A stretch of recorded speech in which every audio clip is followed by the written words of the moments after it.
question there. But to come back to your other question about the proof,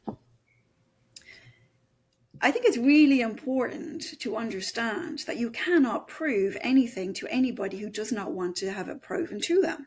Yeah. Doesn't matter what you tell them. You could give a person's phone number. You could give the balance on their bank account. You could give their bunion. You could give every single detail that ever existed for a human being. And if somebody does not want to believe, they will find an excuse or they will be able to reason it away. Yeah. So I think it's really important, first of all, for mediums, and when you say that mediums coming up, to move beyond the, I've got to prove this. You don't have to prove it. It's been a thing within spiritualist mediumship. You've got to get all this evidence to prove survival. It's become this sort of key thing. You cannot prove survival. It can always be explained away. You've got somebody who wants to believe, they will believe anything. You've got somebody who doesn't want to believe, it doesn't matter what you tell them, they won't believe it. I agree.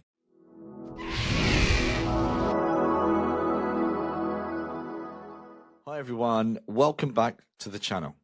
Today on Spiritual Talk, we are joined by Dr. Karen Frances McCarthy. Dr. McCarthy is a medium, an academic and author, and she was also a former war correspondent. Dr. McCarthy recently completed her PhD at the University of Birmingham, where her groundbreaking research explored spectral literature in the 21st century America, reimagining ghost stories as narratives of transformation and enduring spiritual connection. Bridging art, literature, and spirituality, she offers profound insights into how the unseen world shapes our lives. Welcome, Dr. Karen Frances McCarthy. Welcome to Spiritual Talk. Thank you. I'm delighted to be here again. Thanks. It's such a privilege. And of course, we did interview you, I think it must be, 2 years now? 2 or 3 years, yeah, it's been a while. And guys, the interview is still on our channel if you'd like to check that out. But can we just go back a little bit to the beginning of your journey? Because you was a war correspondent. How did you kind of make that jump to medium? Well, yeah, I think we talked about this the last time as well.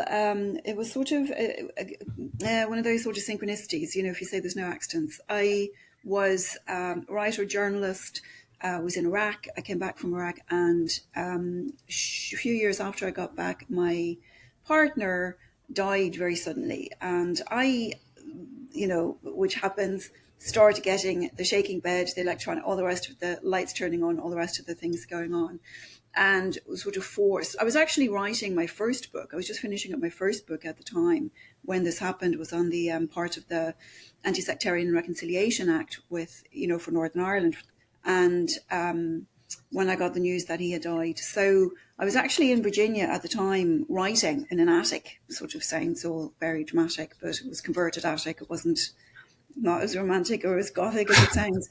But when all of these things started happening, and it sort of forced me, and I talked about this in Till Death Don't Us Part in my memoir, kind of forced me from A to B to C to try to understand what was going on. Because of course the first thing you think is, oh, lost my mind, especially when you're sort of a skeptic like I was. Now, I did have those experiences as a child, but had really no interest in them at all. So by the time I was a teenager, you know, much more interested in other things. They had stopped, but it kind of returned then with a vengeance after he died. And so it sort of forced me to really reevaluate and to rethink what was important, what the priority, what were the burning questions in life, which at that point stopped being political questions and started being more existential questions, trying to understand really what was going on, and really to really kind of try to grasp the limitlessness of consciousness, which I had no clue about until that point. And so, you know, what started happening obviously was once that started happening, then other people's relatives would pop along, you know. So a few people had encouraged me to go do something with it because it was proving to be very helpful to people who were bereaved. So that's when I came across the SNU and the Arthur Findlay College, and I started properly training it, because I thought, there's no way I'm sitting in front of a vulnerable person unless I really know what I'm doing. Yeah. And it's over and above the ability to, I mean, this is another reason why I've kind of veered off into the work I'm doing now. for me, the ethical component of it goes far beyond just being able to get and place evidence, into really a much, much deeper understanding of what's happening, of trauma, of grief, of story, of continuation, of what we are continuing to deal with. Yeah. And so I kind of moved then from evidential mediumship into this sort of broader question of looking at a more sort of overarching understanding of what we're talking about when we're talking about the continuation of consciousness. And obviously you went to Birmingham University. Yeah. And I just wanted to kind of, before we start to touch on that aspect, you're you're academic. You did your PhD at Birmingham, but it's interesting because from what I've understood, a lot of people that are mediums are very dyslexic, and I myself, I'm slightly dyslexic. I can't even pronounce it, dyslexic, and I struggle with some of the aspects of mediumship. But you've gone down this road where, do you believe there was a part of you that you had to prove this to yourself, understanding some of the mechanics, what it was that you were connecting to? Oh God, absolutely. Yeah. I mean, I'm a, really, I suppose journalist always comes out, it's never far from the surface. So there's always to me the question of why and the how. The what, the why, and that. In journalism, they say the five W's in H. The first question in any story is the who, the what, the why, the where, the when, and the how. And so, I'm kind of driven by that all the time. There's always more story. There's always more story. So for me, I'm really never satisfied with what appears at face value. I know there's more to it there. There's always more mystery. There's always more magic. And I think what's important to start with is to understand the tiny fraction that we actually understand about our natural world, never mind anything else. And I think once we recognize and can come to it with that sort of humility, then it becomes, there's so much there to explore. There's so much more to know. Everything I think I know is a drop in the ocean compared to what there is to know. And so that's why I'm always curious, always looking, always exploring to try to find out what more is there. Just on your dyslexia thing. So I'm not dyslexic because I'm, very experienced. I've been writing very, very long. I actually won my first prize for writing when I was 12. Wow. Strangely enough, about an Irish wake. Oh, I did an essay about Irish wake in Irish when I was 12. I won a prize, my first prize. But I'm not dyslexic, but I have a form of dyscalculia. Yeah, so numbers. I'm fine with letters, but numbers, especially dates and times and stuff. Yeah, dyscalculia apparently. That is so unusual, because I was talking to a medium from New York, Toronto, who had the same thing. So I'm not sure whether it's the way our brains are wired that it helps us to connect, I don't know, to these unseen forces. But one of the reasons you're here today is to talk about the re-enchanted ghost, the spectral literature of the 21st century, and the ghost that's given up the haunting. Have I said that right? Yeah, ghost has given up haunting. Because the ghost stories have always been about ghosts always haunt the living. Like that's been the nature of ghost stories. Yeah, absolutely. And in 21st century contemporary literature, what I found was a body of work that's emerging. And it's interesting because it's not, it's really spreading across a great range of relatability, from sort of New York Times bestsellers to Man Booker Prize winners, so it's not some like little tiny niche. This is really something that's being explored. And, for people who are wondering, like, who cares about a ghost story? Ghost stories have always been born of the culture. They always reflect the culture they emerge from, which is why when we look at sort of indigenous, or we look at the sort of the old folklore, those ghosts have a certain appearance, appear in a certain way, because they reflect the beliefs and culture of that time. Yeah. When we get into like the Gothic era, for example, we start seeing the ghost is different because it's now reflecting a different area. The Victorian ghost, again, with the emergence of spiritualism, took on a different guise. So the ghost is reliably a mirror to our culture. So writers, artists, this is how art works, see the world, interpret that world through a particular lens. And so in writing, that lens is now taking on a different guise. And so I became very interested in why is there something different happening now in ghost literature? Because, as you said, these ghosts are no longer haunting. So this action, none of it happens on the planet. The ghosts are not haunting. The ghosts have always reliably been the sort of the subplot, or they've been the plot point that's driven the plot. And, like Hamlet's father, Hamlet's the hero, his father is the plot device. So the ghost has always been that sort of plot device. And, even when we look at Wuthering Heights, the main characters are the living characters. The ghost is the plot, is the subplot. And so, but what's happened, and always the stories are happening on the planet. It's always the ghost is running around doing things, forcing humans to act in certain ways on the planet.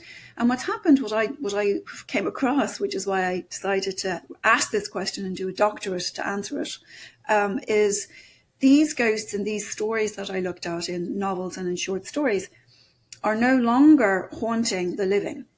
They are themselves haunted, but they're also in liminal, multi-dimensional afterlife liminal spaces. So there's no God, there's no theology, there's no doctrine.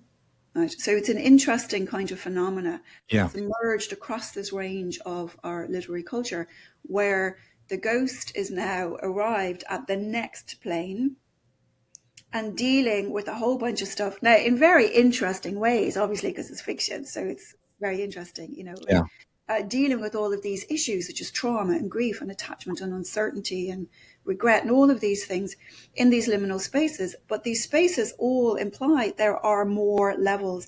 So it's very sort of Swedenborgian in that sort of multi-tiered afterlife space. So there's no God. Nobody ever meets a God. Nobody ever meets a devil. Nobody's ever judged. So there's this really, really interesting dynamic happening where consciousness continues in a new liminal environment. Where all sorts of interesting things can be explored. And it's the ghost stories, no living people in these stories. I don't know if you just saw that. A big thumbs up came up on the screen, and it would have recorded that. Now, I have no idea. I've never seen that before on here. So you could argue that was a ghost. Could be. So what surprised you most about discovering and doing your research?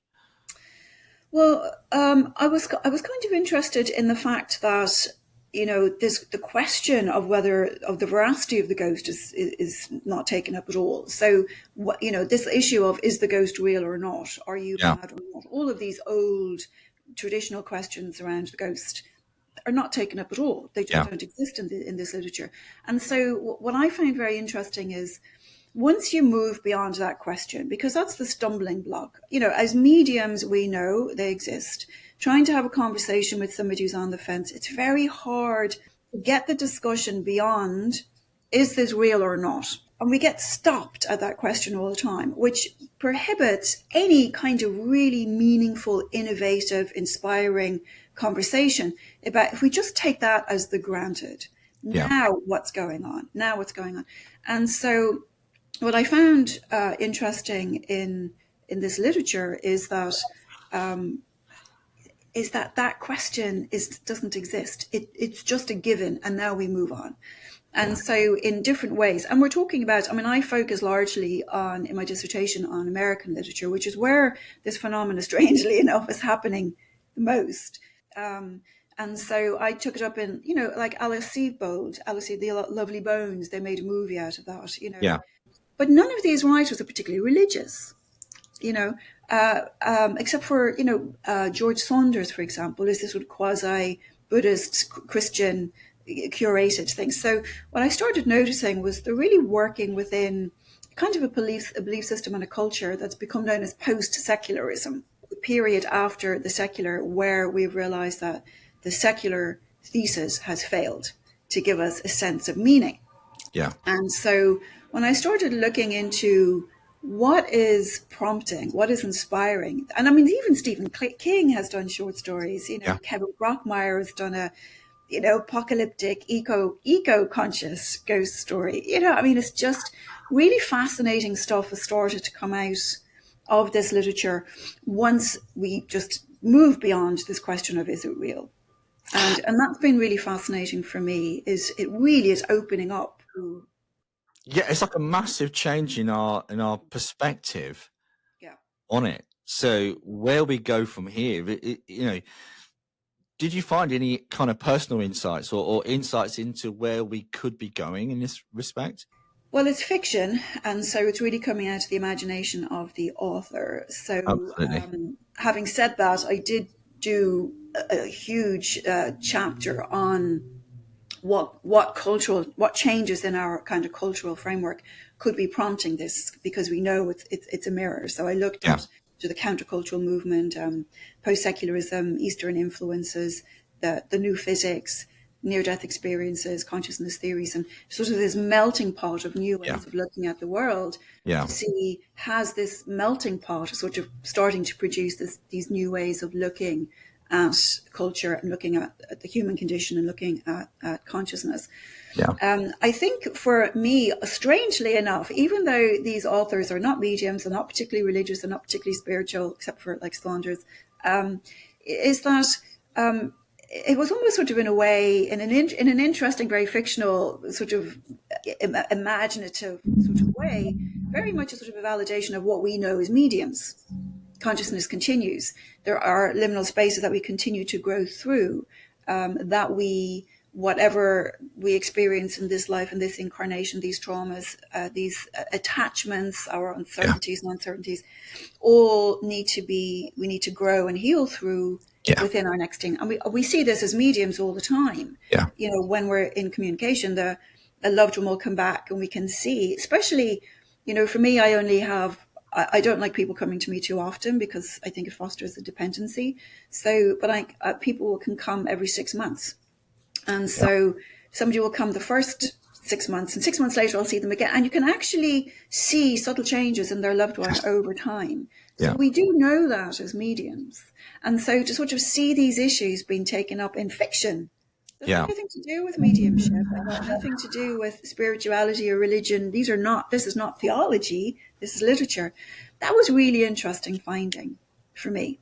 Yeah. I just want to touch on something to be more kind of focused on mediumship for a second, because you said something very interesting that I've observed myself, but it's not something you hear a lot about. When you see the subtle changes within a loved one that comes in, do you think that's, in your professional opinion, do you think that's about the evolution of the soul on the other side?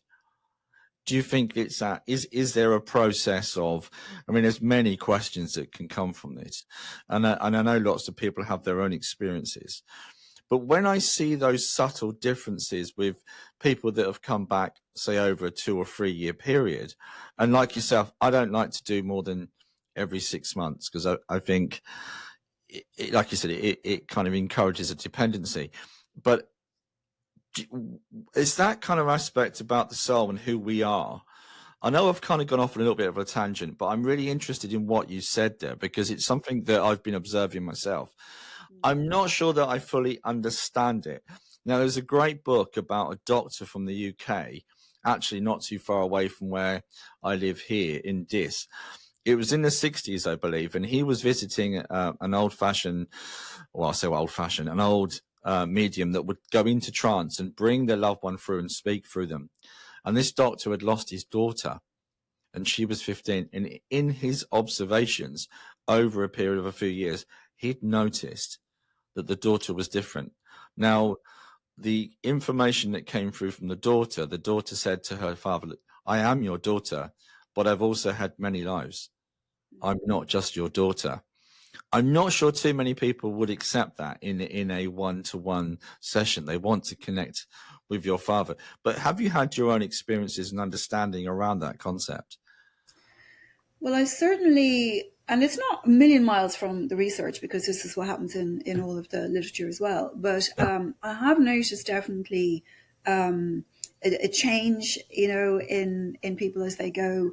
And it's but, you know, I try to not make these massive delineations Yeah. between whatever dimensions we're in, the physical dimension, the next dimension, because I do believe there's multiple dimensions. I'm also practicing Buddhist. I've been a practicing Buddhist for 20 odd years. So I have a very different understanding of reincarnation than the West. because I've come up through the Buddhist tradition. And I do talk about this in my research. There's a big difference between Eastern Buddhism and American Buddhism or Western Buddhism. Right. And so I've often had a feeling in a session that the person I'm communicating with and the person who's here still in their body have actually feel like they've known each other for a very, very much longer time than just the years they spent here. I've certainly had that feeling. Now, what you want to call that, I don't know. One thing I'm very, very wary of is, and I try to really do, is we cannot understand what goes on in liminal space from our perspective here. We cannot. And it is beyond our frame of reference. We don't have words to describe what exists beyond our frame of reference, which is why everything just becomes called ineffable, because there are no words. So even if we try to understand what's going on out there, we can only explain that by approximating it, bringing it into our frame of reference, which means we're almost speaking metaphorically. Right. And so I think it's really important.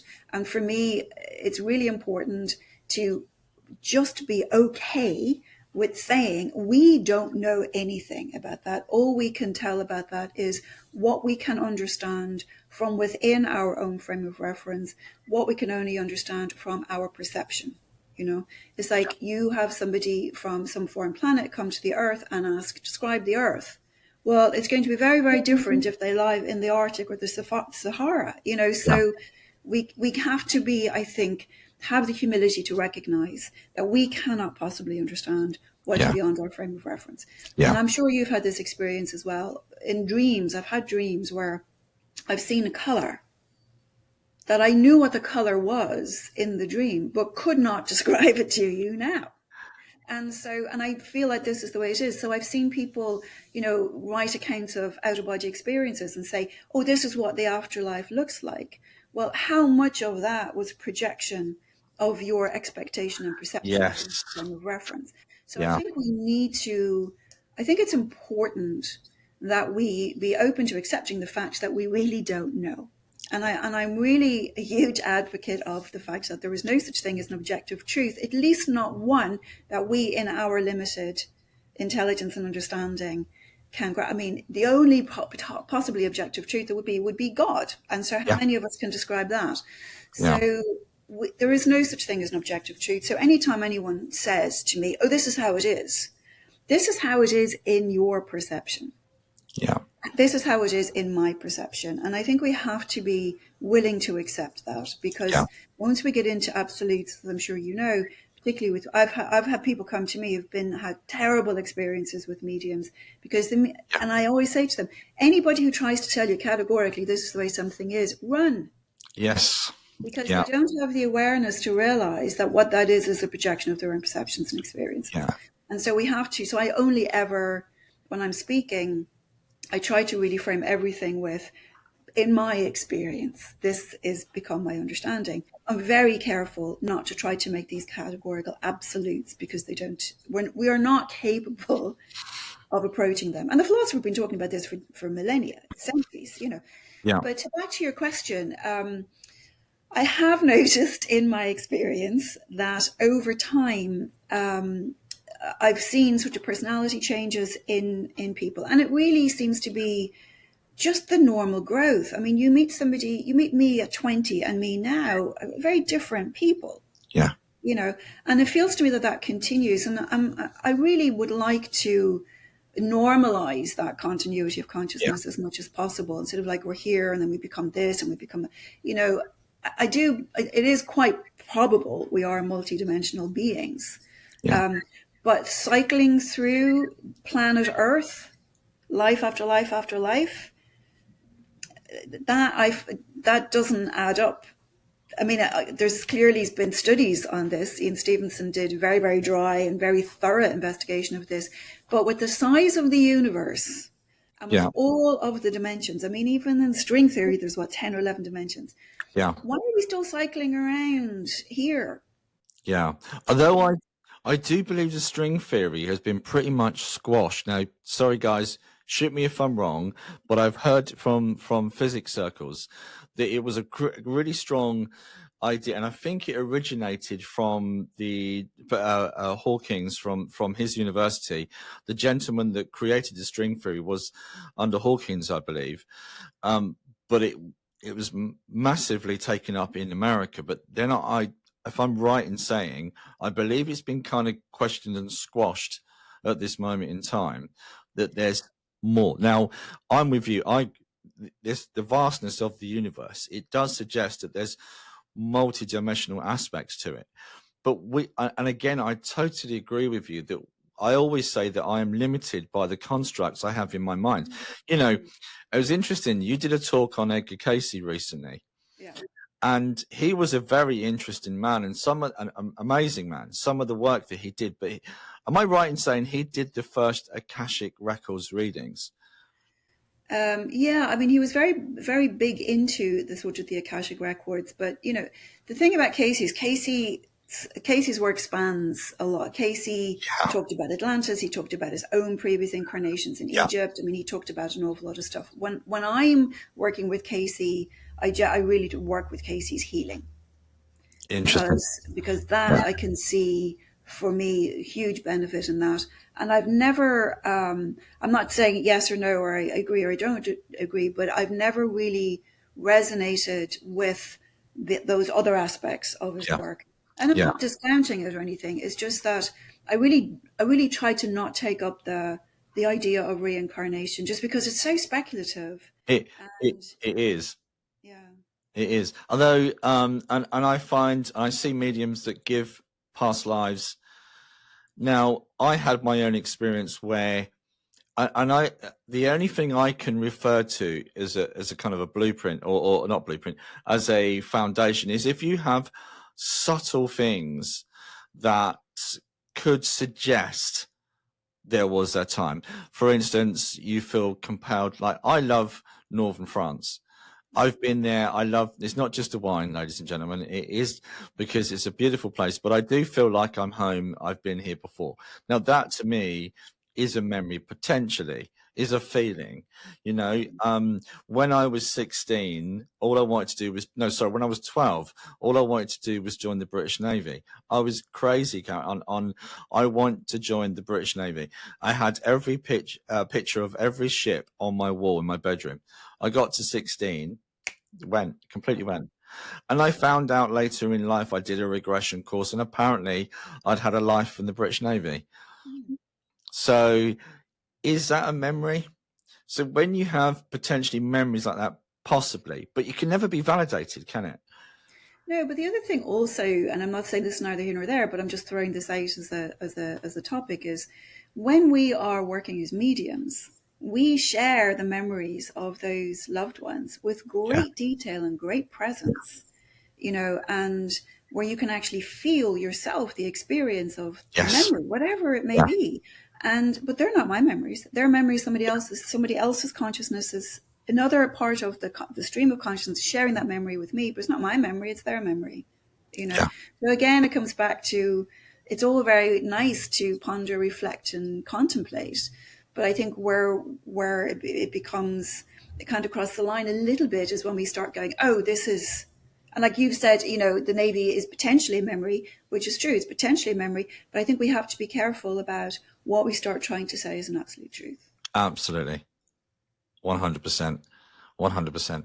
But do you think, coming back to consciousness and spirituality, that we're in our infancy in understanding? I mean, Edgar Cayce was a man that I believe he actually termed the idea of the Akashic Records, this great hall of library. How do we know he's not just connecting to that person's soul?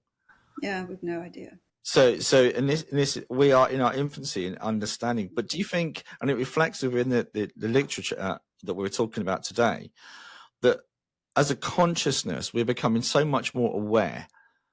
Some of us. Well, yeah. But I remember a time, if you mentioned even deja vu, you know, you would have been laughed at. We've come a long way in about 30 years. I do know that. But coming back to your research and your work, where has that inspired you to go now? Well, what I'm sort of focusing on now is within mediumship, I'm sort of changing how I work myself within mediumship. I'm changing, like, I'm not doing demonstrations anymore. I'm only doing either church services, sort of sacred spaces. I've become very much veering away from what's kind of become the religion of self-help back towards sort of sacred spaces, Yeah, into things like salons where it's more like the old W.B. Yeats, when all of those intellectuals used to sit around in the late 1800s yeah, and do messages, but then have like interesting, intelligent, thought-provoking conversations about these. So I would love to be able to bring that back, because I think that we've really been lacking in that ability to sit around and have, inspired conversation with people who understand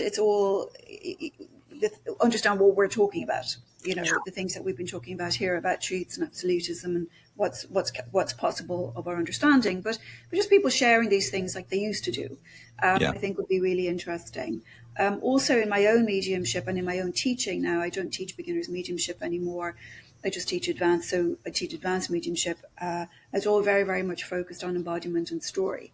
And so even within my own mediumship myself, the focus is less on banging out 20 bits of evidence and more about revealing a story that a person wants to share. Because that's how we talk. I think it's time to normalize mediumship into how we actually talk. Like, you don't run into your neighbor on the street and just like throw out 20 words. You will say, oh, this happened, and you will tell a little story about something that is meaningful, that you feel you meaningfully want to share with that person. And this is, this has got to be how the spirit world is trying to talk to us. I mean, if your gran or your dad or somebody came back to you, he's not coming back to say black shoes, blue car, job in the council. He's not coming back to talk to you like that. He's Yeah, coming back to talk to you the way we talk, which yeah. is, let me tell you, how has your week been? Let me tell you about me. You know what I mean? I think it's time to really normalize these conversations, Yes, these mediumship conversations. yeah. And so we haven't really come up within a mediumship culture where that's the emphasis, because the emphasis, oh, they got great. She got the blue dicky bow on my toy dog, and you know what I mean. It's become that's become the mark of good mediumship, not the presence, not the story. And so I'm really reworking, and I'm working myself sort of as well, just in my own mediumship development, to really move more in that way. And that's just what resonates for me. I just feel like that's what people want to share, not 20 factoids. And you're based in America, and Between do you, Ireland and Dublin and and New York. Yeah. okay, do you notice the difference between? I know you've worked in the UK, the difference between the UK and American society in terms of more of an acceptance with people that attend these demonstrations. Have you found that? Because, and I think that, and this is my own personal view, that we are very much evidential in the UK because of the way our society is. You prove it to me. You prove that you've got my nan there. You prove that you've got my dad. So we tend to be more, I don't want to say aggressive, but we tend to be more standoffish and, oh, you're a fake, so how do we manage that moving forward? How do we encourage mediums? There's a couple of questions in this. I'm so sorry, Karen. How do we encourage mediums today to go for that story rather than, going into that, I've got to prove this. This is what I need to do. For me personally, I think sometimes I've had to prove it to myself. Mm. So I've gone for that evidence, those wow golden nuggets that will prove beyond reasonable doubt that I have your dad. Mm. So there's kind of layers within that have Mm. brought us to where we are today, potentially. Well, first off, I think when we say, the golden nugget, we know you can get that psychically. Yeah. We know that. Somebody say, oh, somebody here, you shared personalities. Well, you could just be psychically picking up that. That's the difference, you see. To me, the difference between, good mediumship and what could potentially just be psychic is the story and the presence. Yeah. Because a psychic cannot give you the story and the presence. They can't give you the nuances of the story of what was meaningful at a particular moment in a person's life. What they can give you is 20 spot on facts without ever being connected to that person there. So that's one thing. So the actual factoids within evidence, that list doesn't prove anything to me. What it proves is somebody could be reading my aura, somebody could be picking. We know this. We pick this stuff up all the time. Absolutely. This is one of the things I really valued about the training I did at the college, was the just sort of grueling work of, is this person alive or dead? And the frightening amount of information you realize you can pick up psychically without ever being connected to somebody in the spirit world. That's a real eye-opener. And I really believe, and I won't go off on a tangent on this because I have been known to go off on tangents about this. I think it's really important that the medium, because this is an unregulated field, the medium is responsible for educating the public. So when mediums go running around and they don't know the difference of, do they get that psychically or do they get that mediumistically, and they're just throwing it all out in one big lump. And what we're doing is we're not differentiating between what's psychic and what's mediumship, which can, be fine if it's for entertainment. It can be very harmful if you're dealing with somebody who's grieving. I think it's really important that we differentiate, which is why I've never understood why people call themselves psychic mediums. It's like you're a psychic and you're a medium, but we are the ones with the responsibility for educating the public that those are different things. So you can call yourself a psychic and a medium. Even just that, even just a little ampersand makes the difference in terms of educating people that there is a difference. I think it's really important. Yeah. So that's one thing. The other thing is that I think I've forgotten the second question you had in your question there. Well, going on from your conversation just there, I really struggle with the word medium. I really struggle with the word psychic, because I think psychic in Latin means soul, or psyche means soul. Therefore, we're connecting with that soul. And that's what we're trying to do to bridge that gap. So but I don't know why, but personally, I have a real problem being called a medium, because it implies it can imply some negative stuff for people, and I really struggle with that, because I believe that we're all mediumistic, all of us. I think it's a part of the human experience that we're able to, okay, maybe not people are meant to be platform mediums, and that's absolutely fine, but I do believe within us that we're all able to connect with the subtle forces around us. And it's been open to that. But it's that perception of the public, which is what I wanted to come back to, and how a UK, living in the UK, and in my experience, I've done demonstrations in clubs, in pubs, and people that have been drunk. I've had all sorts of experiences. But how do we get away from, especially those upcoming mediums, that to get into that story rather than feeling that impression? Because the other thing I find, that once you step up and put yourself out there as a medium, you've kind of got to prove your worth. And especially if people are paying to come and see you, there's an expectation. So that can go on one's shoulders. But then that forces some really bad mediumship, not intending to be bad, but it can force us into that space. But I guess from what I'm trying to ask is, how do we encourage mediums of tomorrow to bring that story? And you touched on something really important, the presence. How do we create that? I call that personally the Holy Grail. I set out to try and create that. I don't always create that. Now, how do we create that presence, that love, that connection? I can think of a lady that I work with, and she's an amazing healer. And I do a little circle, and she comes along. She doesn't necessarily get the information straight away, but the love that comes through is just amazing. You can sense spirit. But how do new mediums create that? How do we get into that space? Yeah, so I think what sometimes passes for story is soft stuff. Yeah. As a writer, a story is filled with facts, filled with details. And so what I've noticed is people will often say, oh, we're teaching storytelling and mediumship. Storytelling is an art that can be learned, but they don't know how to tell a story. So how can you take the art of storytelling and put it into mediumship if you don't know what the art of storytelling is? So I think some people think storytelling or telling the story in mediumship is an excuse for very soft information. It's not. Any story, you cannot pick up the first paragraph of any book And the first paragraph of any book is going to be filled with detail. That's what a story is. It's detail that's brought together in a coherent and meaningful way. That's what a story is. It's not just have your mother here and she loved you, and or she loved sitting around on a Sunday with her cup of tea. That beautiful. But what was her tea? What was her Sunday? What was her Absolutely. like?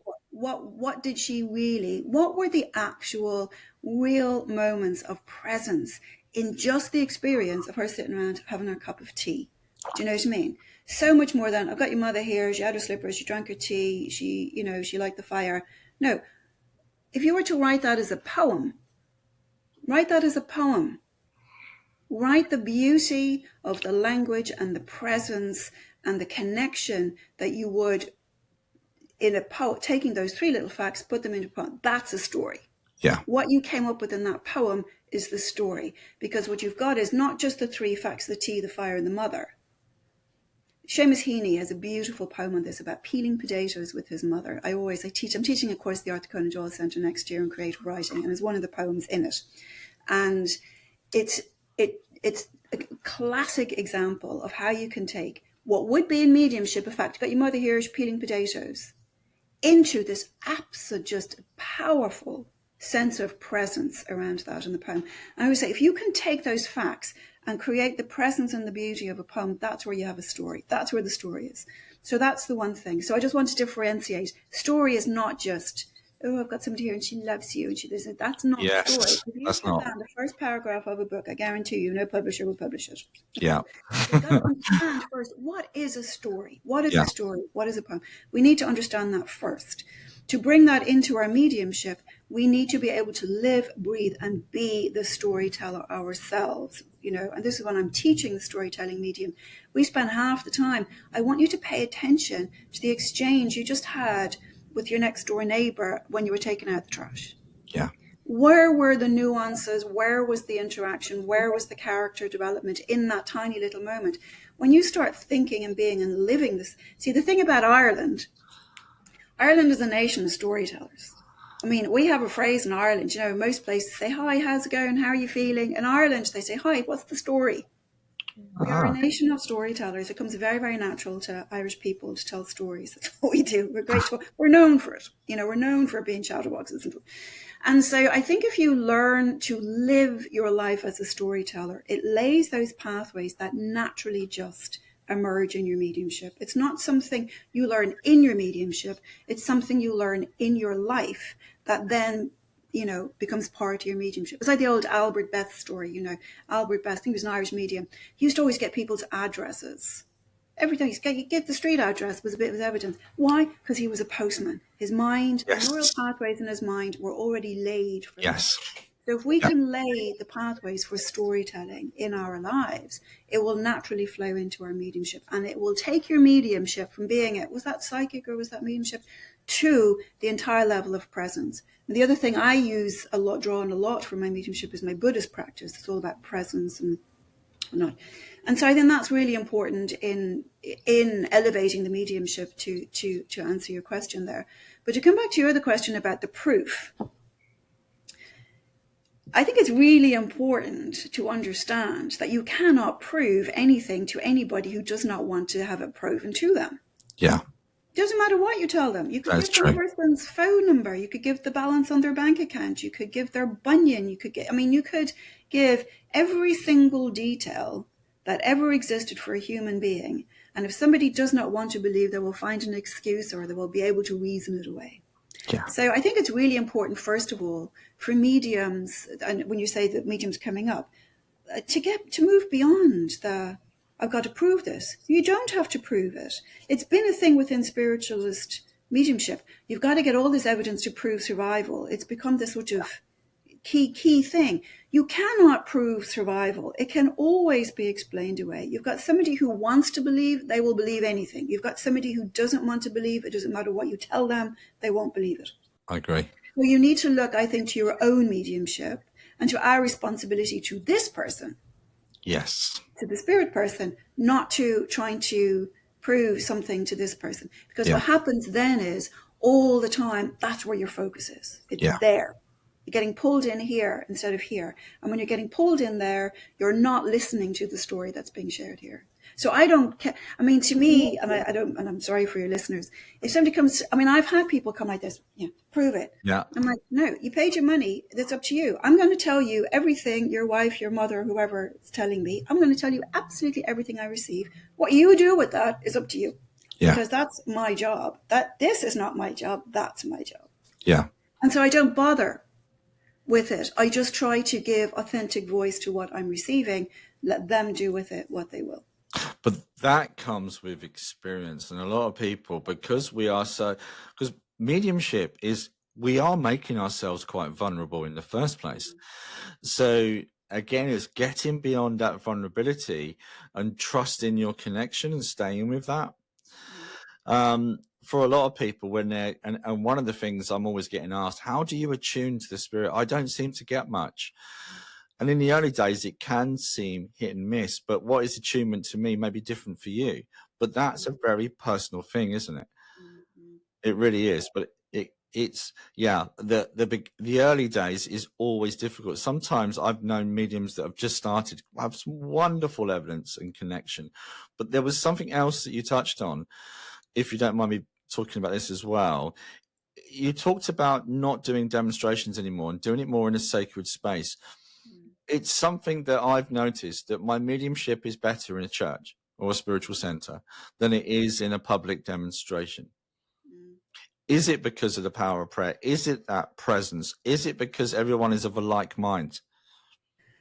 Yeah, I think there's the big difference between moving into, there's a difference in the energy of a sacred space to begin with. I mean, you know yourself, you walk into the college and you can feel the difference in the space there. Then you walk into a pub, everyone's drinking.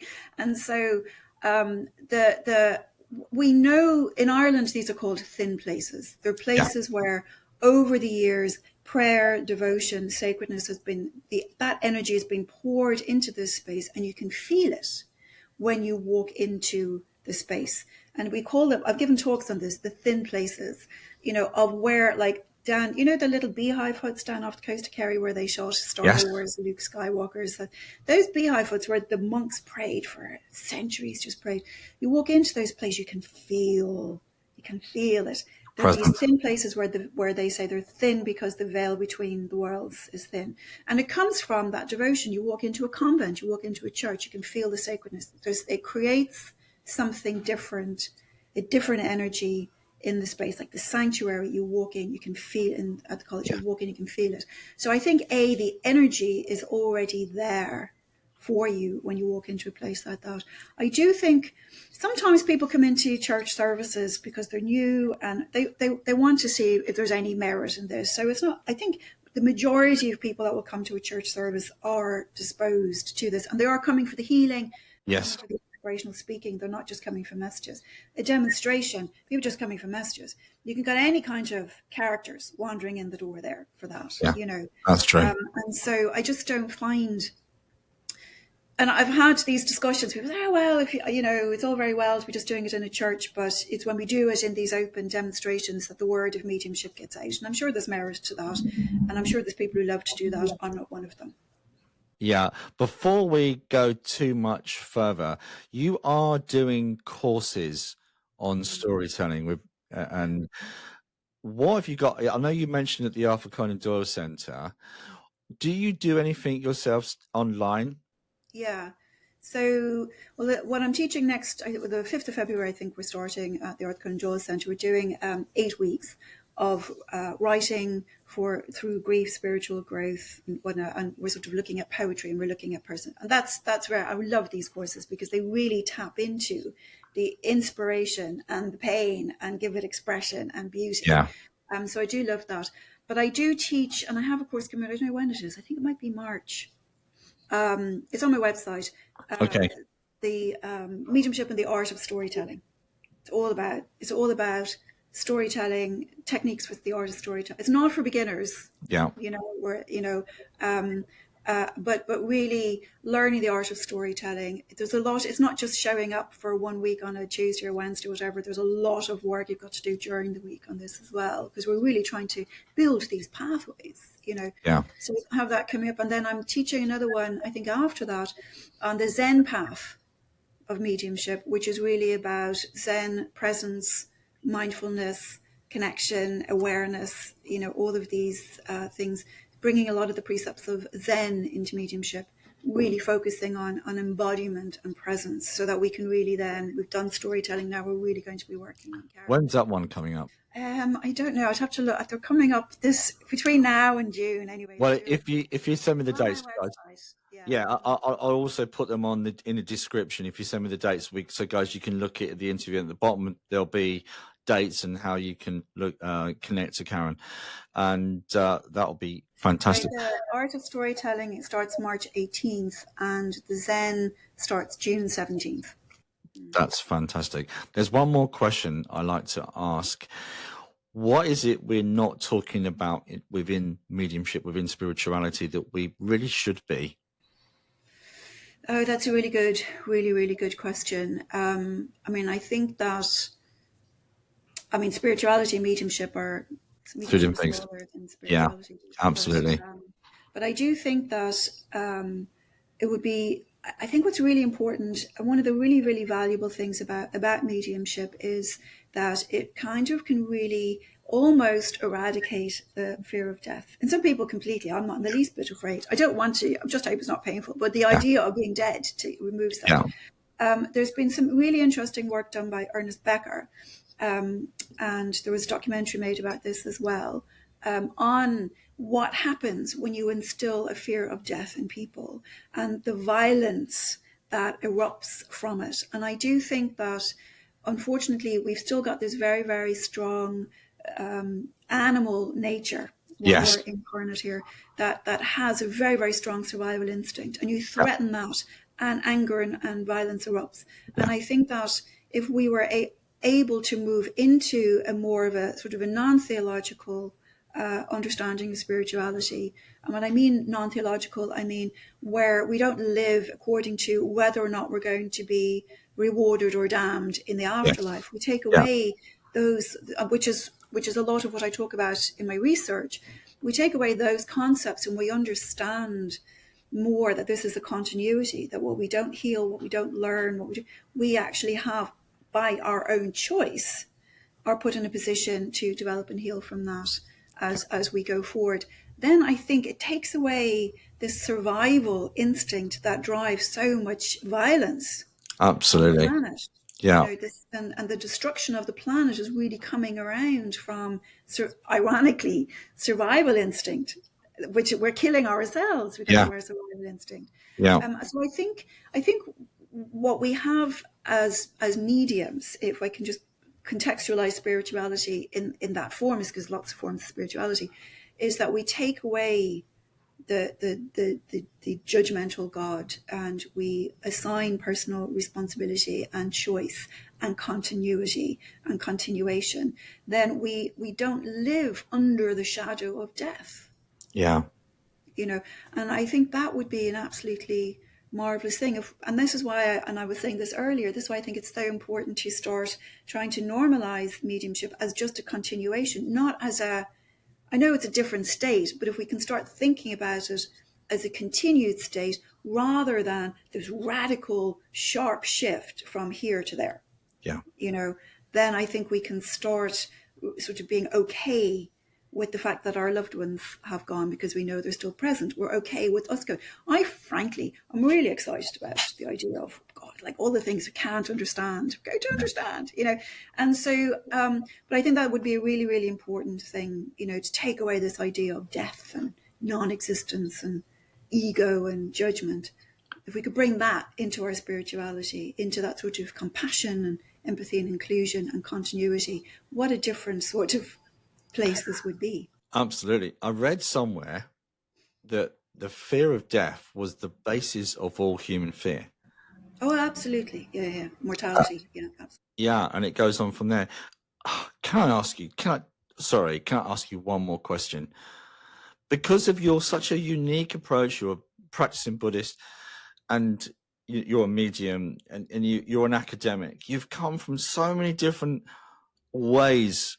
Your life has come together to where you are today. one thing that I find really important is self-healing. Now, with the Buddhist practice, did you find a lot of that? And how important is that within that mediumship journey of us losing on self-healing, or even the dark night of the soul, I guess we can go through? Yeah, it's I think with Buddhism, when you have a strong and consistent meditation practice, stuff does come up.